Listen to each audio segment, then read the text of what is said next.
Muchas gracias, don Demetrio, y felicitaciones a todos, porque los 50 años de Cáritas de Córdoba son 50 años de alegría para todos nosotros. Y nos sentimos muy felices de poder festejar esto.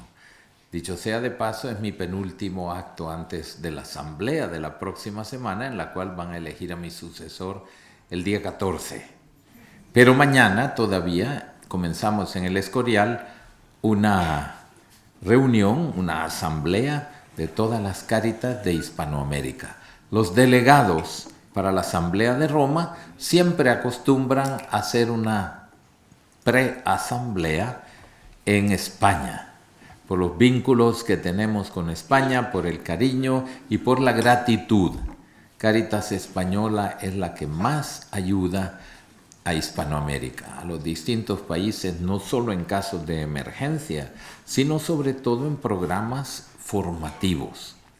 Porque a veces se piensa que Cáritas es limosna o Cáritas es comedor cuando hay necesidad y cuando hay hambre, cuando hay crisis. No, Cáritas está en toda la vida. Podemos decir que es el brazo de la pastoral social de la iglesia.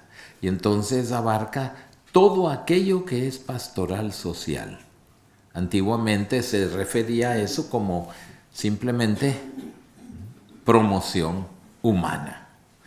A tal grado que el Papa, el Beato Pablo VI, cuando nos mandó aquella carta programática, Evangelii Nunciandi, nos dijo que la evangelización es incompleta si no hay promoción humana. No nos olvidemos que el Beato Pablo VI fue el fundador de Cáritas Internacional. Cuando era Monseñor Juan Bautista Montini, estaba constantemente en acción con distintos grupos. A él le toca vivir su sacerdocio en la guerra, en la Segunda Guerra Mundial, todo el sufrimiento de Italia. Le toca después estar en Secretaría de Estado como sustituto cuando el pontificado del Papa Pío XII, y luego, allá por los años 50, cuando ya estaba en marcha Cáritas Internacional, es arzobispo de Milán, donde desarrolla enormemente todo ese trabajo. Cáritas es el amor cristiano puesto en acción. No somos una ONG, como nos dijo el Papa Francisco en la primera audiencia que nos concedió en el año 2013, apenas 2 meses de haber sido elegido pontífice. Y en la sencillez de la capilla de la Casa Santa Marta, bueno, les cuento completa la anécdota. Habíamos pedido esa audiencia al Papa Benedicto, porque era el Papa, y para que durante nuestra asamblea, que usualmente es siempre en mayo, pudiese el Santo Padre darnos una audiencia. Se nos respondió que no se podía, porque el Papa estaba muy fatigado y que no podíamos tener esto. Imagínense, delegados de 164 países de los 5 continentes, no podíamos tener ni siquiera un momentico con el Santo Padre. Eso me dolió mucho a mí, pero ¿qué íbamos a hacer? El Papa en realidad estaba muy débil, que fue una de las causas de su renuncia. Él dijo, ya no tengo fuerza para seguir adelante. Y era cierto, no es que fue por otras razones. No, él no se sintió con fuerza desde que regresó de la visita a México y a Cuba. Se lo dijo claramente al cardenal Bertone: voy a renunciar, pero usted por favor no diga nada. Nadie lo supo. En agosto el único que lo supo fue el secretario, Monseñor Genswein, y ya. Pues bien, cuando le dije al Papa Francisco que queríamos una audiencia, me dice, muy bien. Llegué un día antes y me llamó. y me dice, ¿cómo va lo de la audiencia? Digo, espero que bien. ¿A qué hora se las han dado? Digo, a las 10:45. Me huele mal, me dijo. Así, con esas palabras. Y pidió a su secretario, tráeme la página de la Casa Pontificia, el horario de la Casa Pontificia. Nos habían dado 15 minutos. Y me dice, mira, eso no ajusta ni para la foto de grupo. Entonces, vamos a cambiar. ¿Dónde la quieres? Santidad, yo prefiero aquí en Santa Marta. Claro, me dice. ¿Qué van a ir a hacer ahí arriba al Palacio Apostólico para que solo en dejarlos entrar se vayan los 15 minutos? Vente, vamos a ver la capilla. Fuimos a ver la capilla y el otro salón. Digo, el mejor lugar es la capilla. Pues muy bien, ahí la vamos a tener mañana a las 9 de la mañana. ¿Te basta 1 hora? Digo, bastante, muy bien. Y así fue. Estábamos todos ahí en la capilla con mucha emoción y él entró por el pasillo central como que iba a un encuentro de familia. Cogió una silla, la puso enfrente del altar y se sentó ahí. Y empezamos a conversar. Y nos dijo unas palabras. Claro, llevaba un discursito preparado, pero dijo, no, esto no. Empezó a hablar con el corazón. Y a cierto momento nos dijo, Cáritas es la caricia del amor de la iglesia para el pobre y el necesitado. Y a mí me encantó esa imagen, porque Cáritas no es, mira, ¿tienes hambre? Psh, toma. Y le lanzo yo ahí un paquetico y arréglatelas. O simplemente meto mi mano al bolsillo y le doy unas monedas. No, eso puede ser limosna, pero no es Cáritas. Cáritas no es una ONG, Cáritas no es ninguna asociación, como llaman, o de derecho público o lo que sea. No, Cáritas es el amor de la iglesia hecho caricia para el que sufre, para el pobre, para el necesitado, para el enfermo, para el excluido, para el marginado. Entonces nos dijo, cuando les pregunten, ¿por qué haces esto? ¿Por qué ayudas? ¿Por qué das una ayuda a gente que está allá en Nepal, que ojos que no ven, corazón que no siente? No sentimos nada. No, es porque amo, es porque yo soy Cáritas. Yo soy Cáritas. Cada bautizado debe sentir eso en su corazón. Yo soy Cáritas. Y quiero de manera especial agradecer a la Cáritas española porque es una de las mejores del mundo. No es para que se crean, no es para que se engríen, sino para que puedan continuar creciendo, porque la misión está ahí. Cáritas no es simplemente salir al encuentro cuando hay una catástrofe, o cuando hay hambre, o cuando hay... No, Cáritas es permanente. Uno de los grandes desafíos que tenemos hoy día planteados es, fíjense que no les voy a hablar de la moda. ¿Cuál es la moda? Calentamiento global. ¿Quién ha dicho semejante cosa? Eso es uno de los síntomas. La enfermedad se llama lo que Cáritas ha acuñado como lenguaje. La enfermedad es injusticia con la creación. Injusticia con la creación. Cáritas trabaja por la justicia con la creación. Y claro, en todas estas cumbres mundiales, en las cuales se habla y se habla y se habla, pero no se llega a conclusiones que comprometan verdaderamente a todas las bases del mundo. Yo he participado en varias, pero en la última, que fue en Durban, allá en Sudáfrica, estuve 10 días participando en reuniones una tras otra y las ONGs y manifiestos y publicaciones. Resultado, 0. Porque mientras China y los Estados Unidos no se comprometan, no llegamos a ninguna parte. Ahora, como saben, estamos trabajando para preparar la cumbre de París, que va a ser en diciembre. Se está trabajando también en lo que se refiere a las nuevas metas del milenio, porque las metas del milenio que promulgó la Organización de las Naciones Unidas expiran este año 2015 y vamos a revisarlas, a ver cuántas se han alcanzado. Prácticamente ninguna. Prácticamente ninguna. Quiere decir que no podemos seguir enfrascados simplemente en hablar y hablar y hablar cada día más mientras no haya un compromiso determinado. Pues bien, ¿qué hace el Santo Padre para esto? Una encíclica. Será su primera encíclica, porque si bien ya hubo otra, Lumen Fidei, aquella fue a 4 manos.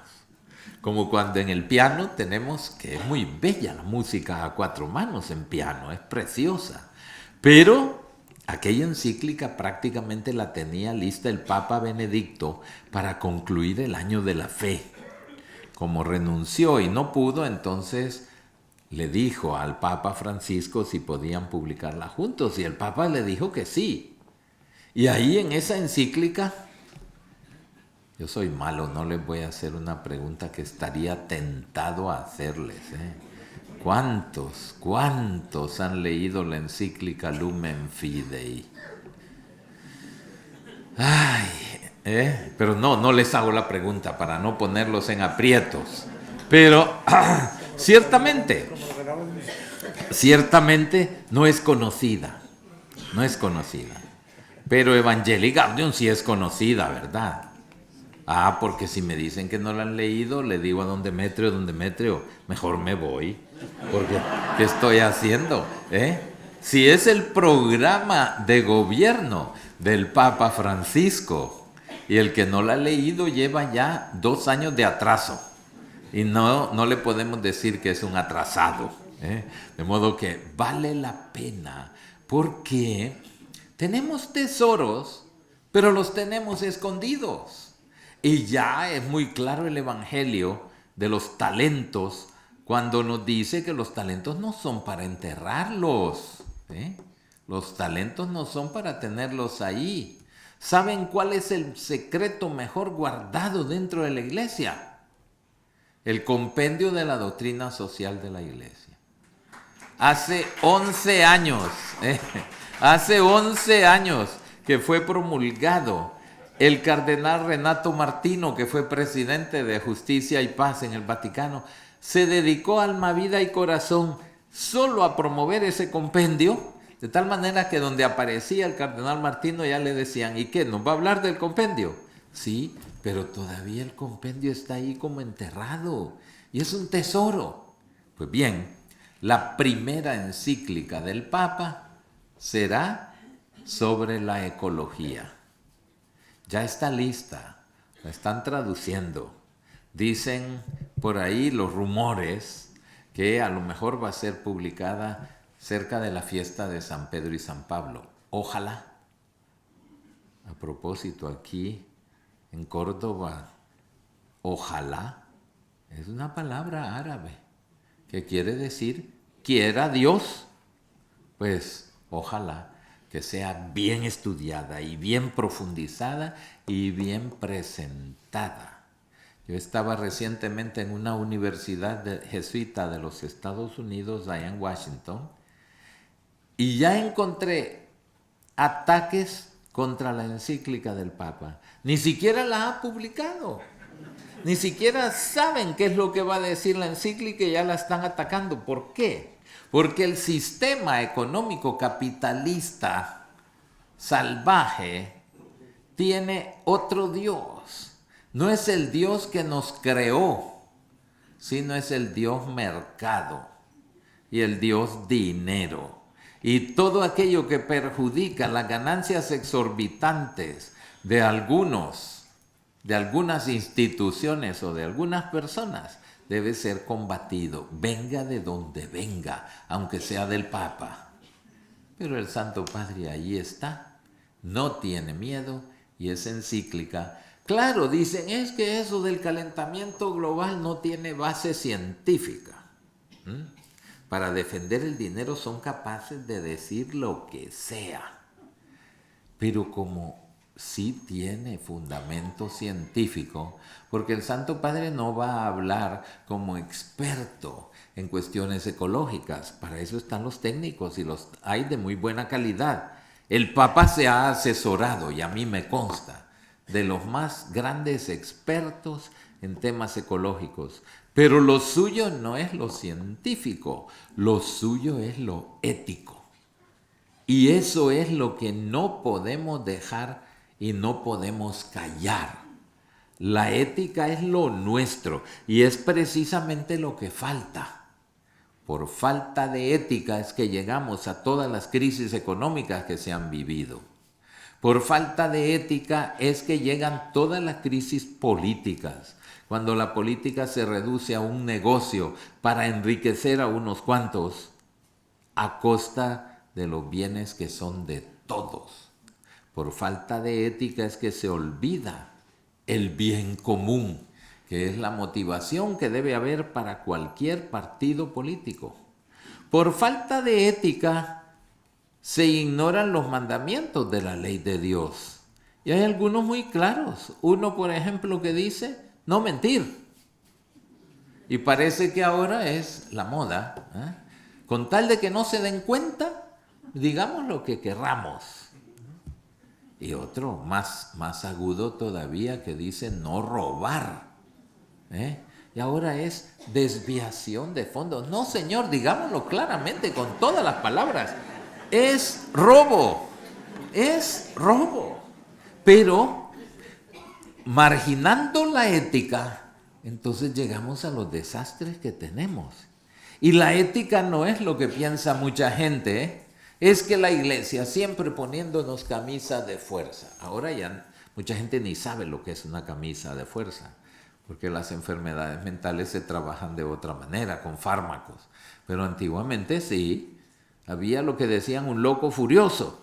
¿Y qué hacían con un loco furioso? Le metían una especie de camisa ahí de lona amarrada por la espalda para que el pobre hombre no se pudiera mover. Eso era una camisa de fuerza. Y la ética no es un sombrero que la iglesia le quiere poner a la fuerza a todas las personas. La ética no viene de afuera, la ética viene de dentro. Del interior de cada persona cuando responde a dos preguntas fundamentales. ¿Quién soy yo y para qué existo en este mundo? Esas son las preguntas claves y de ahí viene la ética.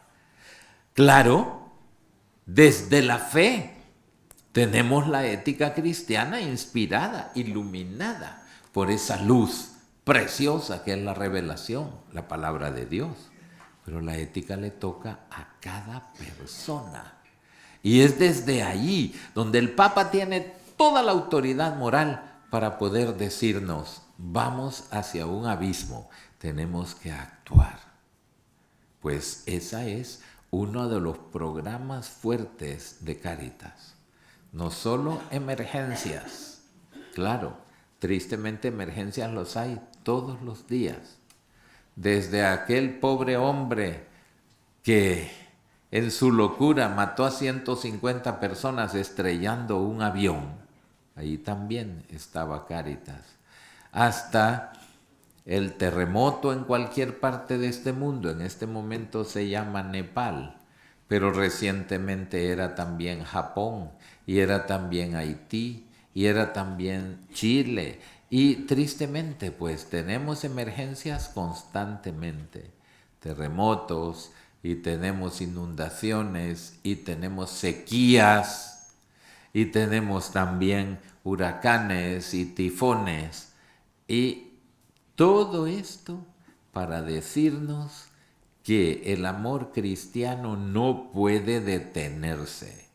El amor cristiano es una realidad, la única radioactiva aceptable.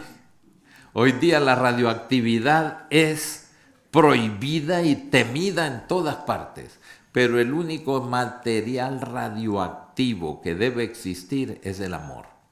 El amor que se irradia, el amor que se comunica y el amor que se hace proyecto concreto de apoyo, de ayuda al necesitado, al pobre, al que tiene hambre, al que tiene sed.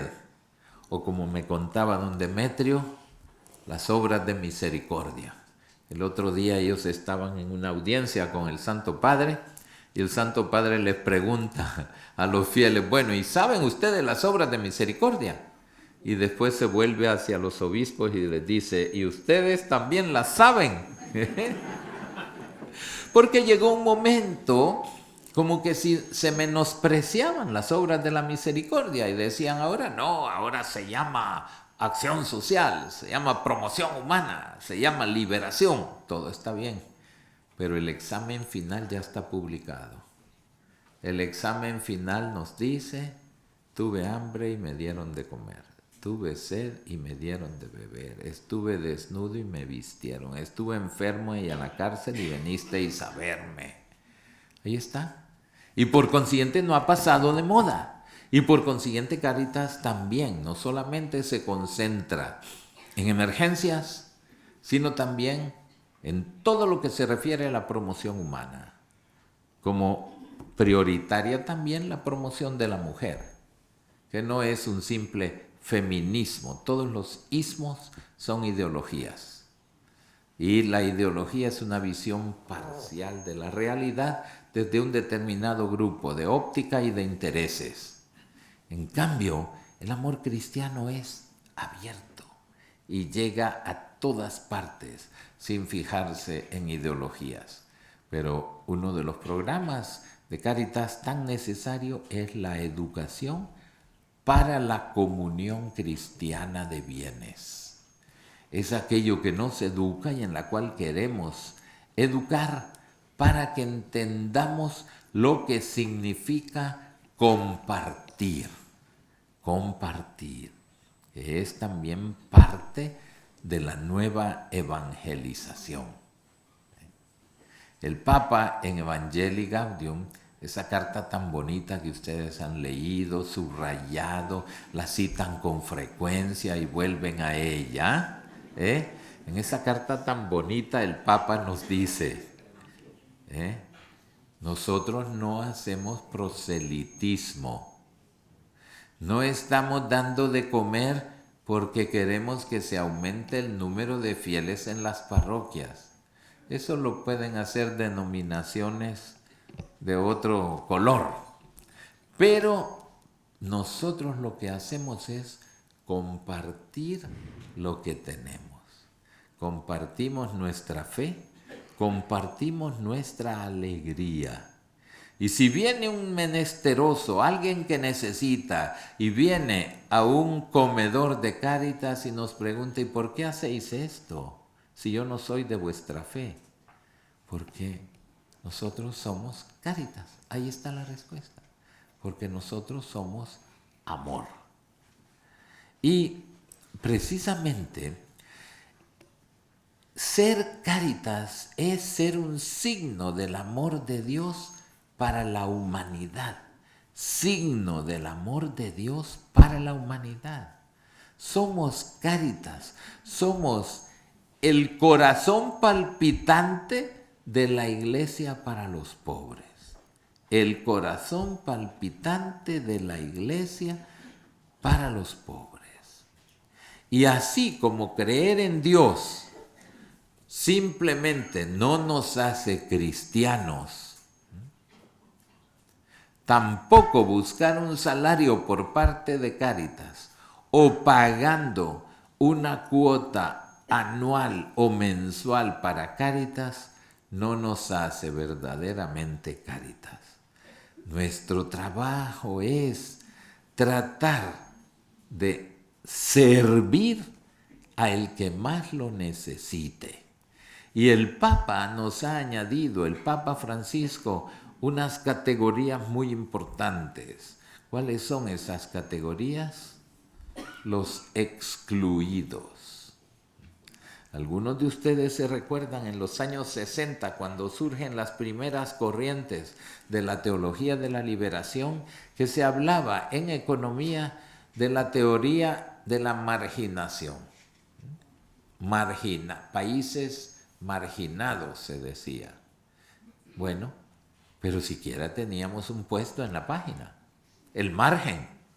Resulta que ahora ya ni el margen nos dejaron, porque ahora se trata de los excluidos. Ya ni existimos. Ahí está Cáritas, para ser la voz de los sin voz, para ser la voz de aquellos que no son escuchados porque ni siquiera están en la plana, ni siquiera están en la página, están excluidos.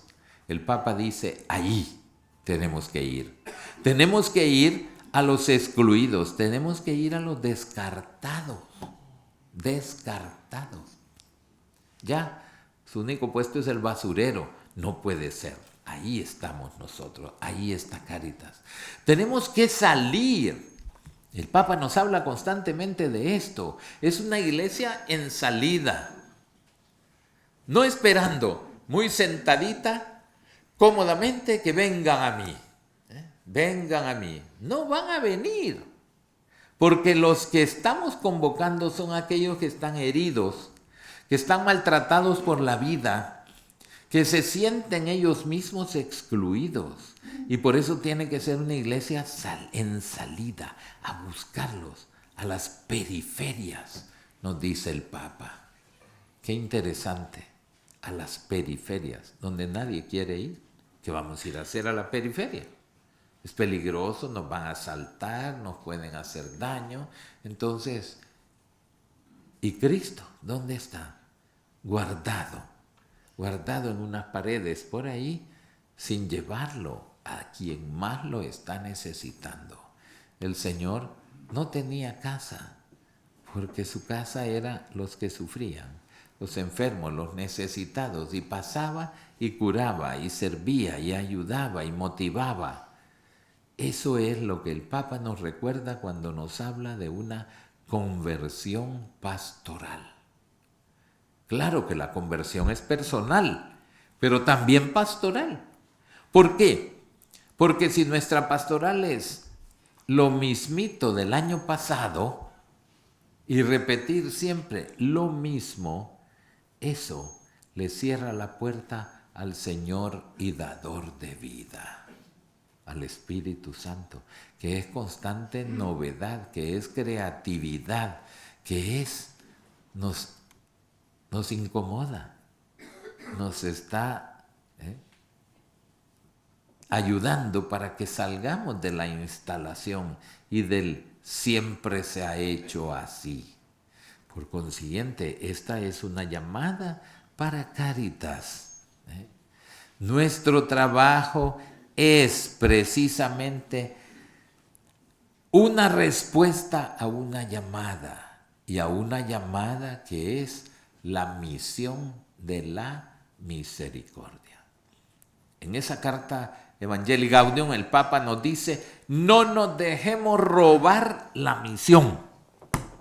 No nos dejemos robar la misión. Y estamos muy contentos pensando que el Domum se hace una colecta muy buena y se manda a las misiones y hemos cumplido. Equivocación garrafal. Merece suspender en el examen. ¿Por qué? Porque la misión es cosa de cada bautizado y de cada día. Una iglesia en salida, una iglesia misionera, una iglesia que lleva la palabra, una iglesia incansable como misionera. Y entonces ahí nos damos cuenta por qué la Cáritas es tan importante. Estamos en un mundo en el cual no podemos nosotros estar contentos y satisfechos porque, bueno, sí están haciendo por ahí una campaña de alivio del hambre en el mundo, pero eso va a seguir. No, señor, no es justo. Es un planeta en el cual hay alimentos para todos. Y no es justo que exista el hambre. Y no es justo que se destruyan alimentos para mantener precios. Aquellos que creen en el Dios mercado, al cual como a un nuevo Moloch van y le rinden pleitesía. No podemos quedar contentos con esto. Cáritas entonces es un esfuerzo permanente. Un esfuerzo permanente para que la caricia del amor de Dios llegue a todas partes, a todas las personas. Y por eso es que estamos tan necesitados de que crezca cada día más el voluntariado. Cuando yo fui elegido presidente de Cáritas en el 2007, era interesante. Mucha gente me escribía: ahora que tiene ese gran puesto, a ver si me consigue un trabajito. En el gran desempleo que había en todas partes. Cáritas no es fuente de empleo, ni es creación de salarios, porque nosotros estamos basados en el voluntariado, que es la gran riqueza de la iglesia. Cuando ponemos en común todo aquello que somos y lo que tenemos, entonces se alcanzan metas extraordinarias. Y es lo que yo quisiera ahora, mirando hacia adelante en estos nuevos, al menos más de 50, ¿verdad, don Demetrio? Nuevos 50 años para la Cáritas, al menos 50, porque la fe no es una especie en vía de extinción. Como aparecen en algunos canales de televisión, se están desapareciendo los colibríes rosados allá en mi país. Y por culpa de esos colibríes rosados llevamos 60 años de atraso en construir una carretera que es imprescindible para el desarrollo de gran parte del país. Que vivan los colibríes rosados, ¿verdad? Miren cómo se trastoca la mente de las personas, ¿verdad? Sí, se protege un perro y hay que el que vaya a hacer algún daño a un perro. La Sociedad Protectora de Animales viene y lo quiere destruir. Pero que maten un niño antes de nacer, no, eso no hay problema, ¿verdad? Que defiendan el perro, pero no el ser humano. Miren cómo está la humanidad. Y entonces, lógicamente, necesitamos que haya una conciencia mayor de lo que significa no solo la caricia para el pobre, para el que sufre, también para el no nacido. Y no solo ese momento, porque nosotros no es solo de, sí, ya le di, yo ya cumplí. No, es un acompañamiento. Y aquí entra un elemento básico que tratamos de definir en la conferencia de Aparecida. ¿Qué es eso de la conferencia de Aparecida? ¿Habrá alguna aparición de la Virgen por ahí ahora en un pueblo? Como ahora esas cosas. En el episcopado latinoamericano hemos tenido 5 conferencias generales del episcopado. La primera fue en Río de Janeiro, cuando nació el CELAM, el Consejo Episcopal Latinoamericano, en 1955. La segunda fue en 1968, en Medellín, Colombia, cuando se trató de aplicar el Concilio Vaticano II a la realidad latinoamericana. La tercera fue en Puebla, en 1979, en ocasión de aplicar Evangelii Nunciandi a toda nuestra realidad. La cuarta fue en Santo Domingo, en 1992, con ocasión del 5º centenario del inicio de la evangelización del continente. Y la quinta fue en el santuario de Nuestra Señora Aparecida, en Brasil, en el año 2007. Y el documento de Aparecida se lo recomiendo, porque ese sí no ha aparecido. Mucha gente no tiene ni idea. Y si ustedes no conocen el documento de Aparecida, es muy difícil que puedan entender completamente el pensamiento del Papa Francisco, porque él fue el jefe de redacción de esa comisión que redactó el documento de Aparecida, en la cual tuve la suerte de colaborar yo mismo. Y por eso nos conocemos mucho con el Papa Francisco, porque discutíamos y horas para ese documento. Pues bien, en el documento de Aparecida hay una característica muy importante que es la iglesia samaritana. Miren qué interesante, porque solo la palabra, solo el adjetivo ya nos está diciendo que es una conversión enorme para nuestra pastoral, para la vida pastoral. Esa parábola del buen samaritano que se la inventó el Señor Jesús es una escuela permanente de la actitud frente al pobre, frente al marginado, frente al herido, frente al que tiene hambre, frente a todo aquel que tenga necesidad de mi amor cristiano.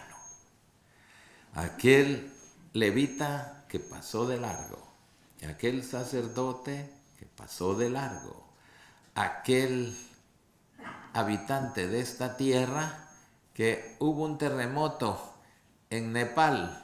Mira, cambia el canal, por favor, no me interesa eso. Ojos que no ven, corazón que no siente. Lo mismo de aquel pobre que quedó herido al borde del camino. Y tantísimos otros casos hoy constantemente que requieren una iglesia samaritana. No es simplemente que no pasó de largo. Es que el buen samaritano acudió inmediatamente y alivió el dolor inmediatamente. Lavar las heridas, lo primero. En segundo lugar, no lo dejó tirado ahí diciendo, ya voy a avisar a la seguridad social que manden la ambulancia.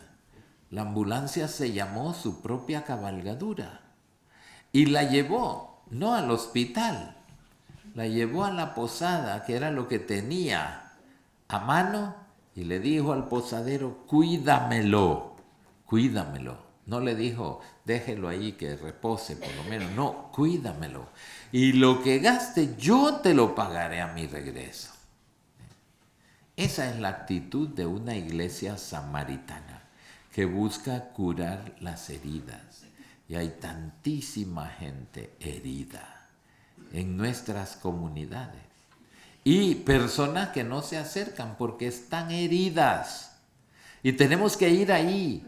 Y cuando el Papa Francisco dijo, es una iglesia que es como un hospital de campaña. ¡Qué imagen tan bella! El hospital de campaña no está buscando, espérense que traigan la máquina de rayos X para poder diagnosticar. Mientras tanto, ¿qué le pasa a los heridos? Muéranse. No, el hospital de campaña está ahí. Donde está el frente de batalla, ahí está el hospital de campaña. Donde está una persona herida, una persona que sangra, especialmente en su afecto, en su corazón. Una persona que necesita consejo, apoyo, una palabra de aliento, ahí está Cáritas, ahí debe estar. Se trata de un acompañamiento y un acompañamiento constante. No, allá en mi país hay 2 hermanos que son empresarios muy ricos y muy, digamos así, muy populares porque son muy tacaños. Ahí se sabe que nada va a conseguir uno. Pues dicen que hubo un accidente de un avión y lo único que quedó intacto era la cola del avión, donde estaban los 2 aseos, los 2 servicios. Y esos 2 hermanos iban ahí en el baño cuando se accidentó el avión. Y estaban ahí, quedaron los únicos supervivientes. Entonces les tocan la puerta. ¿Quién es? La Cruz Roja. No, si nosotros ya dimos esta mañana.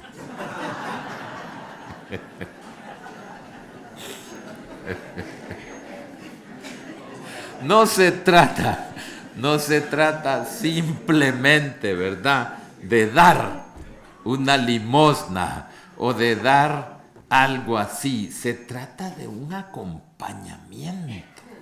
Y un acompañamiento como el buen samaritano. Y esto, ¿cómo nos hace falta? Pero al mismo tiempo, ¿cómo nos enriquece? ¿Qué ocurría? En este tiempo de la Pascua, cuando hemos estado escuchando las lecturas de la palabra, tan bellas, ¿verdad? Pero tan bellas. Algunos dicen, no, si eso es aburrido, si eso ya lo oí la semana pasada. Digo, el año pasado. No han entendido ni el abecedario de la palabra de Dios. Cada vez que proclamamos una lectura es una novedad total. Es verdaderamente una llamada personal en el tiempo que estamos viviendo. Pues bien, qué bello cuando San Pablo le escribe a las comunidades que él ha fundado y las acompaña. Las acompaña a través de la oración, las acompaña a través de esas cartas que él escribe para animarlos. Y qué bello que dice, ustedes son mi alegría, porque me doy cuenta del bien que están haciendo. Eso nos dijo el Papa Francisco en diciembre del año 2013. Algo que yo le he pedido a todos mis sacerdotes, que lo pongan en la puerta de su dormitorio. Es un versículo de la carta a los Gálatas, 6:9, capítulo 6, versículo 9. ¿Y qué dice San Pablo en ese versículo? Dice, no nos cansemos de hacer el bien. Miren qué cosa tan bella. A veces uno, y mis hermanos sacerdotes lo saben, viene de una visita a una comunidad y viene todo cansado, lleno de polvo, y ya lo único que quiere es la camita. Y antes de entrar al dormitorio, si mira ahí, no nos cansemos de hacer el bien, bueno, pues no me voy a cansar y voy a seguir adelante. Esa tiene que ser la llamada también para Cáritas.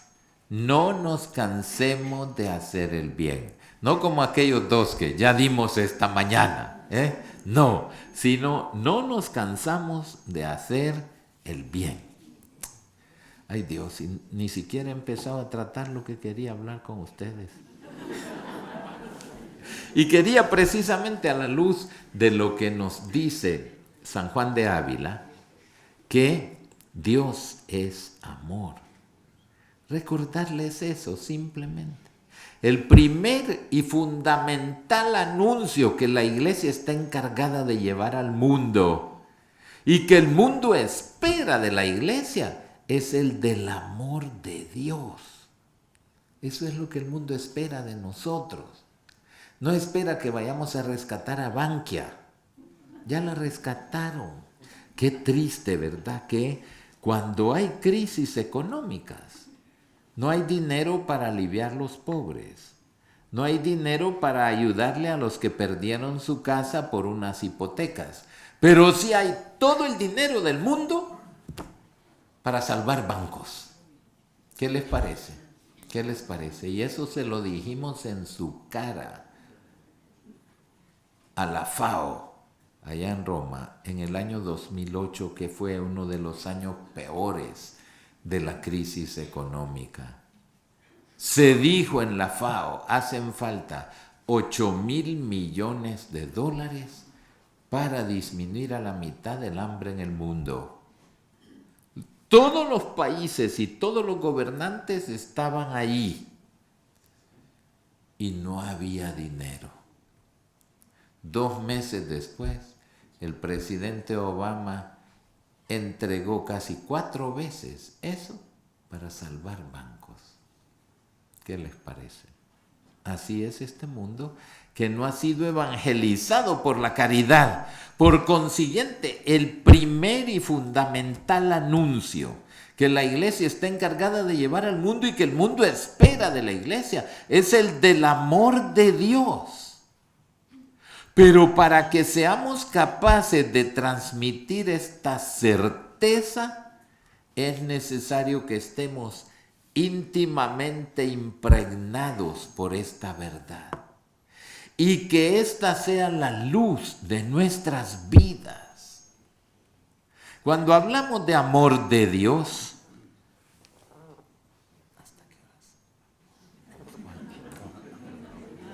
sí, voy a terminar porque quería que habláramos, ¿verdad, don Demetrio? es que tenemos una hora fija. A las 8 menos cuarto ya debemos estar en salida para cumplir lo que he dicho. Y entonces quería darles unas preguntas, que ustedes me hicieran preguntas, porque también si no van a decir, vino ese señor, se echó tremendo rollo y no nos dejó ni hablar, ¿eh? Pero sí les voy a aterrizar rápidamente. Y es precisamente cómo la expresión amor de Dios tiene dos significados muy diversos. Uno, que Dios es objeto, y otro, que Dios es sujeto. Uno, Dios es objeto, indica nuestro amor por Dios. Pero cuando Dios es sujeto, indica el amor de Dios por nosotros. Y entonces, como nosotros por naturaleza estamos inclinados a ser más activos que pasivos, más a ser acreedores que deudores, siempre le hemos dado precedencia al primer significado, a lo que hacemos nosotros por Dios. Y la predicación cristiana muchas veces ha seguido este camino, hablando del deber de amar a Dios. Pero la revelación, la Biblia nos dice otra cosa. El amor de Dios, no el amor por Dios. Aristóteles decía que Dios mueve el mundo en cuanto es amado, en cuanto es objeto de amor y causa final de todas las criaturas. Pero la Biblia dice exactamente lo contrario, que Dios crea y mueve el mundo porque ama a la creación. Y ahí está la actitud, eso es Cáritas. Cáritas es amor. Y ese amor no consiste en que nosotros hayamos amado a Dios, sino que Dios nos amó primero. De eso depende todo lo demás, incluida nuestra propia posibilidad de amar a Dios. Nosotros amamos porque Dios nos amó primero. Entonces ahí tenemos todo lo que es Cáritas. Cáritas es amor. ¿Y por qué damos amor? Porque Él nos amó primero. Porque Él nos amó primero. Y bueno, entonces yo deseo que los próximos 50 años de Cáritas Córdoba sean mejores que estos primeros 50 que han sido estupendos. Muchas gracias.